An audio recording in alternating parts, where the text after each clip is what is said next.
Inaatasan kita sa presensya ng Diyos at ni Kristo Jesus na siyang hahatol sa mga buhay at mga patay at muling babalik at maghahari.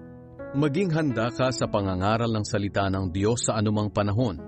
Ilantad mo ang mga maling aral, pagsabihan ng mga tao sa mga mali nilang gawain, at patatagin ang pananampalataya nila sa pamamagitan ng matiyagang pagtuturo.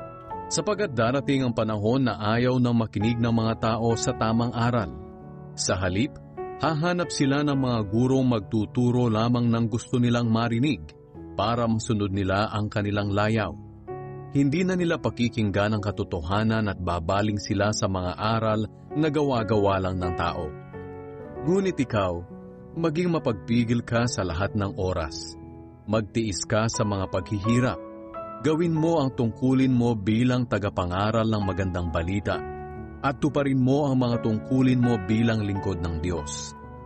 Ang buhay ko ay iaalay na dahil dumating na ang panahon ng pagpanaw ko. Puspusan akong nakipaglaban sa paligsahan. Natapos ko ang dapat kong takbuhin.